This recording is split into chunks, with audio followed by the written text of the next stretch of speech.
Bienvenue, bel été avec Métro Hebdo, l'essentiel de l'actu de la métropole chaque week-end en moins de 6 minutes sur Télé Grenoble. Le chantier de réaménagement de la 180 suit son cours et 2 cours d'eau circulent le long de cet axe et les travaux auront des répercussions sur la qualité des eaux de l'Isère et du Drac, mais de bonnes répercussions. Après chaque épisode pluvieux, les rivières récupèrent depuis toujours, via des gouttières, les eaux de la plateforme autoroutière chargée donc de pollution. Mais une dizaine de bassins va être installée entre le secteur Martyr-Vercors et celui du Rondeau. Écoutez. Cet aménagement de la 480 est important tout simplement pour améliorer largement la fluidité du trafic à l'intérieur de notre agglomération. Permettre aussi, du coup, si on fluidifie, de rabattre du trafic qui est aujourd'hui à l'intérieur des villes sur la 480. Un des grands aspects du projet, c'est effectivement de collecter les eaux de plateforme. On voit ici qu'on a ces descentes d'eau qui descendent directement dans l'Isère. C'était comme ça, c'est la construction des 50 ans qui est aujourd'hui n'est plus adaptée à nos conditions environnementales. Et dans le cadre du projet, toutes ces eaux seront collectées pour être envoyées vers un bassin de traitement des eaux, que les vannes en seront télécommandées directement depuis le PC opérationnel de la société Area.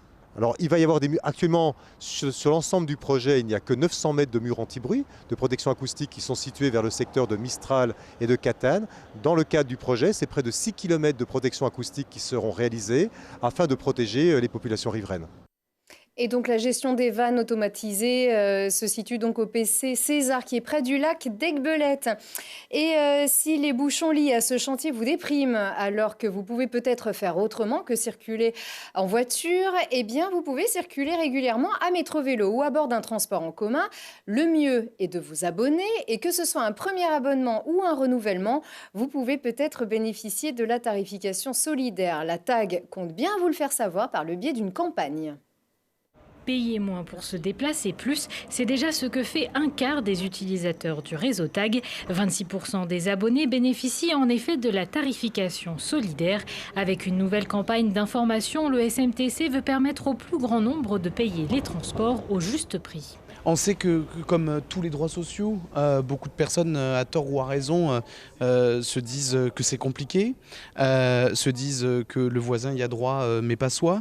En réalité, la tarification solidaire de notre région, elle permet de couvrir beaucoup de personnes. Dites-vous que si votre voisin y a droit, peut-être que vous aussi, vous avez le droit à la tarification solidaire. Et si c'est le cas, c'est un droit. Avec cette nouvelle campagne, le but est simple, mettre à l'honneur des utilisateurs déjà détenteurs de la tarification solidaire.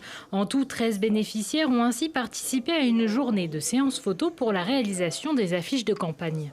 Je pense qu'il y a beaucoup de personnes qui pourraient aussi en bénéficier parce que les tarifs sont quand même bien échelonnés jusqu'à un certain seuil de confortabilité, on va dire. Mais oui, je pense qu'il y a beaucoup de monde qui pourrait en bénéficier et qui ne sont pas aujourd'hui. C'est pour moi important de valoriser les transports en commun. Enfin, ça a du sens, donc j'avais aucun problème de mettre mon visage là-dessus. Je pense que si j'avais pas eu la tarification solidaire, j'aurais pris un des deux, le moins cher, je pense, l'abonnement le moins cher, donc soit le vélo, soit le tram. Et après, je me serais arrangé comme ça. Quant à la gratuité des transports pour tous, le SMTC a lancé une étude sur les effets et la faisabilité de la gratuité. Le rapport devrait être rendu pendant l'été. Et vous pouvez trouver tous les renseignements sur les démarches également sur le site tag.fr pour la tarification solidaire. C'est la fin de cette édition. Merci de l'avoir suivi. Très bon week-end.